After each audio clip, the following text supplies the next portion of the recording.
I am in shock. I am in shock. The Indiana Fever just beat the Aces. The first win for the Indiana Fever against the Las Vegas Aces since I was 22 years old. Aces MVP to refs, Fever's MVP and Alyssa Smith. You're not wrong. You're not wrong. The Las Vegas Aces, a team many people believed would dominate for years, ended up getting badly embarrassed in front of basketball fans everywhere. They lost by 27 points, and even though Aya Wilson seemed to get favorable calls from the referees, it still wasn't enough to help the team win. Chelsea Gray also struggled and didn't make much impact, despite some people saying she is better than Caitlin Clark. While Wilson played very aggressively and appeared to get away with it, another team in Indianapolis was preparing to show what strong, real basketball performance looks like. Asia Whistle Wilson. My God, you see how many free throws that lady have? Oh my God, on the stat sheet, she had basically 30 points, but all the free throws this woman got, man, they tried their best to keep the Aces in the game, man, but it didn't matter. It didn't matter, man. They destroyed the Aces. About freaking time the Fever finally beats the Aces, man, and without Caitlin Clark. The 81-54 beating that the Indiana Fever gave to the Las Vegas Aces was more than just a normal loss. It sent a strong message. That message was very clear. No matter how many favorable referee calls a team gets, no matter how well Aya Wilson plays, and no matter how much past reputation helps them, none of it matters when they face a team that shows up ready to play serious, high-level basketball. This was a big win for the Fever because the Aces were the only team that they had not won at least one game to last season, meaning the Aces swept the Fever last season. They actually haven't won they actually haven't won a game against the Aces in 16 games. And they did it without Caitlin Clark. This team is crazy. They are beating the number one team in the league first. And then they go and beat the Aces, who they haven't won to in 16 games. And they did it without Caitlin Clark, which is just a testament to how this team is finally developing a rhythm. In the third quarter, things really started to get intense. Lexie Hull, who has been working hard all season, positioned herself perfectly against Aya Wilson and boxed her out the right way. She used proper technique and grabbed the rebound exactly how players are taught in basic basketball. But then Wilson came from behind and reached over her head to grab and hold, which looked like it should have been called an obvious over-the-back foul. And a decent amount of times, Asia Wilson, she got a favorable whistle in the second half, but it is what it is. Superstars get the whistle. Unless your name is, 29 points for Asia Wilson, 3 boards, 3 personal fouls, 3 turnovers, 9 for 18 from the field goal, from the field, 11 for 13 from the free throw line. Look at the rest of her team. 2 points, 2 points, 2 points, 6 points, 0 points, 4 points, 2 points, 3 points. Dana Evans, 1 for 10, Dana Evans. Oh my goodness. Anyone who has watched basketball for even a short time knows what the correct call should have been: an over-the-back foul, giving the ball to Indiana. Simple as that. But instead, the referees called it a jump ball, as if Aya Wilson and Lexie Hull were in equal position. In reality, one player had already secured a clean rebound and was clearly contacted from behind, which made the decision feel confusing and unfair to many viewers. I don't know about frustrations boiling over as more to just like making a point. Well, Caitlin said she got me though, so. One more than that. She just got a bonus. And by bonus, she was meaning the Commissioner's Cup bonus, which was $49 or $43,000 per player, because the prize pool was $500,000. And apparently, Steph White just was pissed about the officiating. I don't know if it was Asia Wilson's whistle or what, but the broadcasters were clearly shocked, and you could hear the confusion in their voices as they tried to understand what had just happened. The contact was so obvious that it didn't look like a close or debatable call at all. Still, the referees somehow turned what seemed like a clear foul into a jump ball, creating a neutral situation that ended up helping the player who appeared to make the mistake.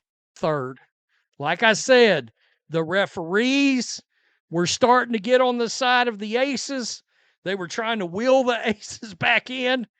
And Sophie Lexie stepped in and sort of killed it. Kelsey Mitchell never took her foot off the gas tonight, by the way. This is the best thing I've seen from Stephanie White all season long.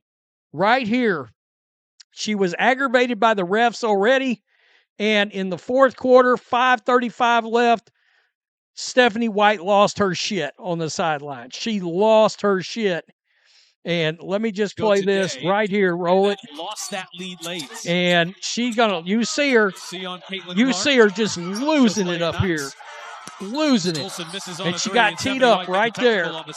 And Caitlin Clark loved it. If you're enjoying the content, don't forget to subscribe. What made this moment special was that the Indiana Fever didn't let questionable referee decisions affect their focus. Instead, they stayed calm and responded by completely outplaying the Aces, making every bad call meaningless. The game turned into a dominant performance worth remembering. Looking at it quarter by quarter shows just how impressive it was. In the first quarter, Indiana started strong, scoring the first 6 points and keeping control from the beginning. They finished the quarter leading 21-14, and it already felt like it wouldn't be Las Vegas night. The Fever shot an excellent 52.9% from the field while holding the Aces to just 28.6%. They also controlled the paint with a 16-4 advantage, proving early that they planned to attack the Aces' biggest weaknesses. Really put it on right here. You can see 24 points in the first half for the Aces. I mean, seriously, for the Aces. Points in the paint, 38-20. I mean, it was a dominant win by the Indiana Fever. In the second quarter, the Fever completely took control of the game. They outscored the Aces 25-10 and played almost perfectly, shooting an incredible 81.8% from the field, while Las Vegas struggled badly at just 23.5%. Indiana didn't miss a single shot inside the paint, going 6 for 6, while the Aces made only 3 of their 13 attempts. By halftime, the score was 46-24, and the game already felt decided. There was even a moment where Indiana could have scored again and made things worse for Las Vegas, but a jump ball call gave the Aces a small chance to recover. That decision briefly gave them hope, as winning the tip could have helped shift the momentum in their favor when they desperately needed a break. This defense is playing phenomenal. Oh my God, it's night and day. I think that Commissioner's Cup gave them swag. Now they're swagging it out. I never seen Natasha Howard so aggressive in my life. This girl is beasting now all suddenly. She is beast moding right now. And Timpson, the rookie, getting block shots, getting steals. Aaliyah Boston is just murking, destroying Aja Wilson. I got a Wilson. I got a nickname for Aja Wilson, guys. You know what it is? Whistle Wilson. Because this lady's always getting whistles. She's the person with the special whistle, guys. Every freaking time. And then she goes to the free throw line. Freaking free throw merchant. I think she's related to SGA. But anyway, she's not playing that great. It felt like one of those familiar moments where everyone could see what had just happened. Lexie Hull did everything correctly, but still didn't get the call, and situations like that can easily shake a young team, especially when playing a big-name opponent like the Aces. For Las Vegas, it gave them a brief chance to regroup while they were already struggling and falling far behind. Still, Indiana stayed in control, and the lead grew to 68-47 going into the final quarter. In the fourth quarter, the Fever completely dominated, holding the Aces to only 7 points, a clear sign of how badly things fell apart for Las Vegas. The final score of 81-54 doesn't fully show just how strongly Indiana outplayed and dismantled a team that was expected to perform at a championship level. The Aces tried to put a little run together to start the third quarter, and Sophie Cunningham and Lexie Hull shut that shit down. They shut it down by hitting some big shots. All right. That steal led to the only 2 points that Sophie Cunningham had. But it was big. So right here, let's start Aaliyah Boston right here. That's Sydney Colson to Boston. She's going to drive into the lane. And I've got to tell you, she she gave A'ja Wilson all she could handle. When you look at A'ja Wilson's performance in context, the numbers tell an interesting story. She scored 29 points, making 9 of her 18 shots and hitting 11 of 13 free throws, which looks strong on paper. She went to the free throw line 13 times, almost as many attempts as the entire Indiana Fever roster, and seemed to get favorable calls during the game, including the debated jump ball. However, despite her good individual stats, the Las Vegas Aces still lost by 27 points. In the end, her scoring didn't matter much because the rest of the team struggled and failed to support her performance. Say some words I never thought I'd say. Free A'ja Wilson. Free her now. Not tomorrow, not next week, right now. I never thought I'd say this. If I'm A'ja, I'm in that locker room, I'm stripping everybody of their A1s. I'm sure I didn't give y'all these free shoes and y'all gonna come out here and y'all can't even give me more than 5 points. None of y'all, where y'all at? Y'all can't help me out. I'm reigning MVP. I'm bringing y'all these champions. I took a pay cut for some of y'all to be here, and you can't give me no points. Really, I'm over here. I have 25 points in the third quarter, and you can't give me nothing. After Wilson made 9 of 18 shots, the rest of the Las Vegas Aces struggled horribly, going just 7 of 43 from the field, only 16.3% shooting for everyone else. No other player scored more than 6 points. That's shocking for a team expected to have championship-level depth. Essentially, Wilson was forced to play almost 1-on-1 to AS for support. Chelsea Gray, a veteran some say is even better than Caitlin Clark, finished with just 2 points on 1 of 3 shots, along with 2 assists and 5 turnovers. 2 points.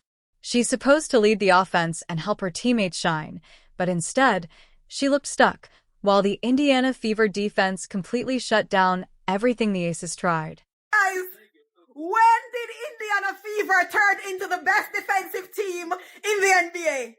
When? I mean, after that celebration from the Commissioner's Cup, we all thought they were going to come out here a little bit hangover. I mean, their defensive prowess has gone up 100%. In the first half, we have Aces down 22 points. We have only beaten Las Vegas Aces 1 time in 9 years. For those who do not know that statistic, we've only beaten them once in 9 years. Their defense is impenetrable. We have 28 points in the paint for the second quarter. We're shooting 90% from the field in the second quarter. This is insane. Compare that to what Caitlin Clark was doing on the sidelines. While Chelsea Gray struggled to score just 2 points, Clark was there cheering for her teammates, bringing energy, and being a vocal leader, even though she was injured. The cameras caught her celebrating every big play and keeping her team motivated. That's the kind of leadership that helps a team win, even if you aren't scoring yourself. The Indiana Fever showed exactly that, delivering a masterclass in team basketball without their superstar. Kelsey Mitchell led with 25 points and 6 assists. Aaliyah Boston added 20 points and 7 rebounds, and Natasha Howard, the Commissioner's Cup MVP, chipped in 11 points and 10 rebounds. This was balanced scoring, unselfish play, and championship-level execution. Team win, folks. Team win. And you notice the team win, like I said, 24 assists on 31 shots. 24 assists on 31 shots. The Indiana Fever hold the Las Vegas Aces to 26% from the field. 26%. This was a Fever defense smothering. The Aces weren't just missing shots. The Fever defense was all over the place. Defensively, we were all over the place. Neither team could hit a 3, except for Kelsey Mitchell. Money Mitch can hit the 3. The real story of the game was Indiana's defense.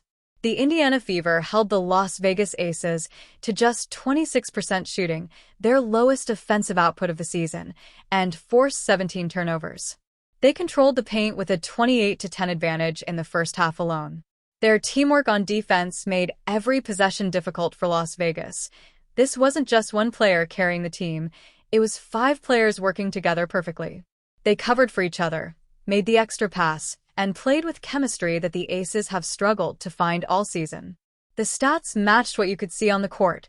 While Wilson scored 29 points in a mostly ineffective effort, the Fever were breaking down every Aces play. They switched smoothly on defense, moved the ball precisely on offense, and executed their strategy with the discipline you expect from a championship-level team. CC gang! Fever gang! Down goes the punk-ass Las Vegas Aces, everybody! Kelsey Mitchell, the road runner, out there dropping daggers with a 25-piece Boston Market with the rotisserie chicken, baked beans, corn on the cob, mashed potatoes, every drink available. The tiny assassin, Harry McDonald, out there slicing through the defense, getting buckets.